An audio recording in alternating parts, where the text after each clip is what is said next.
you doing? You gonna say hi to everyone? No?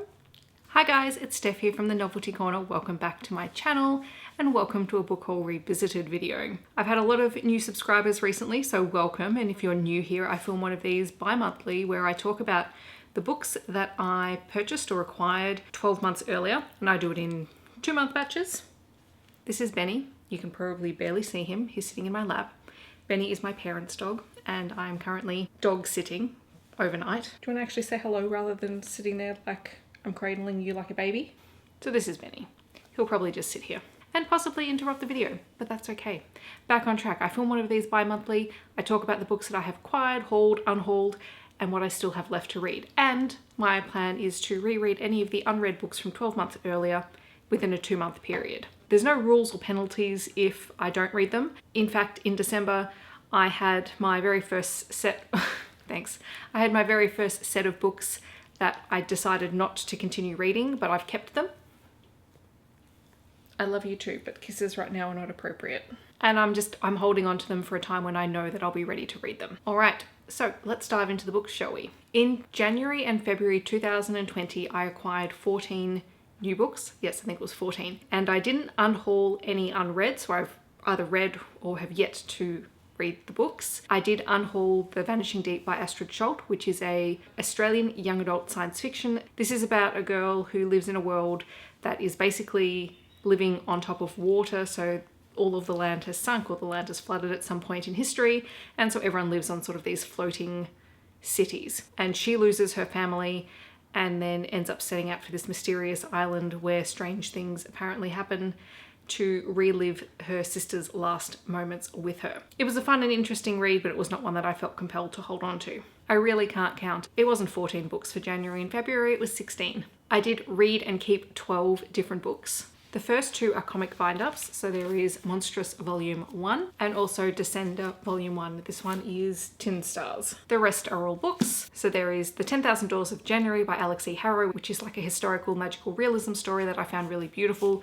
If you are a fan of someone like Erin Morgenstern or Laini Taylor, you'll probably appreciate this writing style. I'm sorry if you can hear the wind tunnel. This is the hazards of filming in a different location.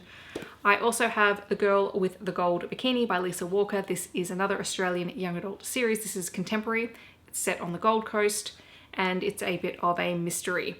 And this one will give you real Veronica Mars style vibes if that's something that you're interested in. Have to find the light for this one. The King of Crows by Libba Bray, which is the 4th and final book in the Diviners Quartet. This is historical paranormal and it is set in an alternate 1920s New York, and it follows a group of friends who all seem to have these mysterious powers, and the series is really about how they ended up with those powers and why there are people who don't want them to have them at all. I also picked up 2020's installment of Sean McGuire's Wayward Children series. This one was Come Tumbling Down.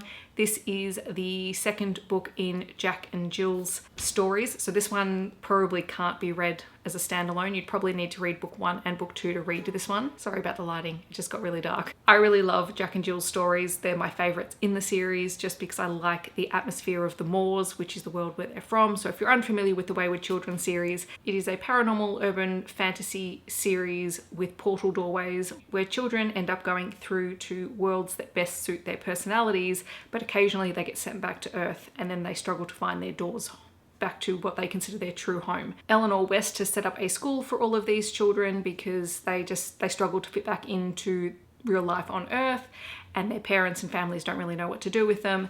But a lot of these kids are always trying to find their way back home, and it is just a delightful series. If you like portal doorway stories, this is a series for you. I also picked up Blood of Elves and Time of Contempt in The Witcher Saga. This is the series last year that I didn't actually finish reading before the end of the year, but I'm just putting it on hold. But I have read both of these. Most people will be very familiar with The Witcher Saga. It is a fantasy series. It is a story of monsters and magic and wizards and political intrigue. It is a translated book from the original Polish. It has been turned into a game and into a Netflix series. They are really fun, but they do have a very different writing style. They're very dialogue heavy. It takes some getting used to. I also acquired Fixer Up by Tessa Bailey. This is the first book in the Hot and Hammered series. It is a contemporary, steamy romance series. It is delightfully fun. This one has a fake dating trope between Georgie and her brother's best friend. So there you go, you've got another trope. Probably don't read this one if you don't like dirty talk because it's got it in spades, but so do all of Tessa Bailey's books. I also picked up a physical copy of The Hating Game by Sally Thorne. I read it for the first time last year, loved it, and then proceeded to read it 3 times. This one has been tabbed up. I also do have a copy of the UK cover as well.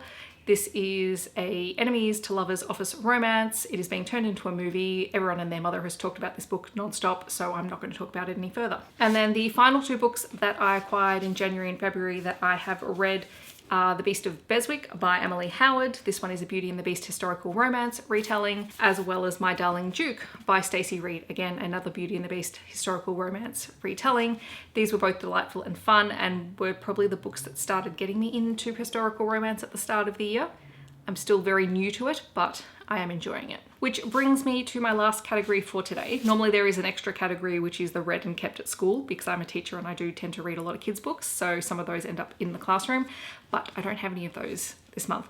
Instead, I have 3 books left that I have yet to read. The first one is Tiamat's Wrath by James S.A. Corey. This is book 8 in the Expanse series, which is one of my favourite ongoing, soon to be finished space operas, and it follows a crew of found family who end up getting caught up in all sorts of political things that are happening in the solar system and then later in the galaxy. I keep putting off reading this book. I'm going to definitely read it this month because the 9th book comes out at the end of the year, I'm pretty sure, and I want to be prepared. There is also The Secret Chapter by Genevieve Cogman. This is book 6, I think, in the Invisible Library series. This is about a magical library that basically bridges alternate versions of Earth, and the librarians who work for this library essentially have to travel between these worlds and collect books from the different worlds in order to keep everything stable. We've been following Irene, who is the main character of this series. She's a bit like a spy, a bit like an adventurer. She's really cool. It is a story that has dragons and fae and traveling to alternate worlds. It is honestly delightful. This is another series that I buy the books and then I usually hold on to them for about a year before I read them.